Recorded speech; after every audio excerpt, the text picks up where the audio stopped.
बिस्मिल्लाहिर्रहमानिर्रहीम। अस्सलामुअलैकुम बच्चों, आज हम छठी जमात का सबक काबली वाला पढ़ेंगे।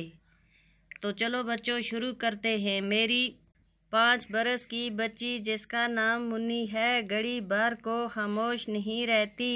एक दिन सुबह सवेरे में अपने नावल का 17वां बाब लिख रहा था। मुन्नी ने आकर कहा, बाबूजी, सुबुदा मेरा नौकर कौवे को काक कहता है, वो कुछ नहीं जानता। और इससे पहले कि मैं कुछ कहूँ उसने दूसरी बात शुरू कर दी। देखिए बाबूजी, बोला कहता है कि आसमान में हाथी अपनी सूंड से पानी बरसाते हैं। भूला ऐसी ही झूठी बातें करता है।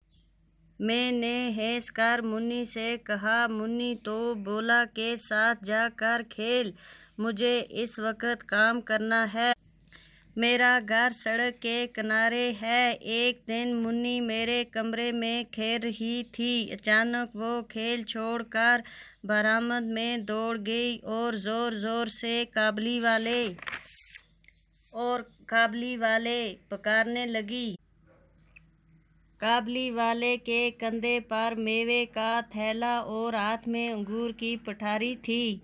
मोटे कपड़े का ढीला ढाला कुर्ता साफा बांधे लंबे ढील डोल का एक काबली सड़क पर आस्ता आस्ता चल रहा था।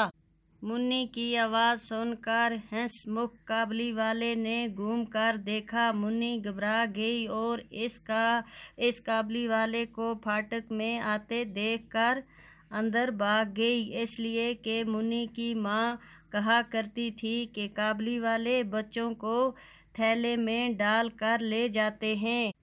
मैंने मुन्नी का खौफ दूर करने के लिए इसको अंदर बुलाया। काबली अपनी झोली से किशमिश निकाल कर मुन्नी को देने लगा। मुन्नी किसी तरह लेने पर राजी न हुई। इसका शब्बा और भी बढ़ गया। वो दौड़कर मुझसे लिपट गई। काबली वाले से मेरा तरफ इसी तरह हुआ। तो चलो बच्चों, आज के लिए इतना ही काफ़ी है। इसके आगे से कल पढ़ेंगे।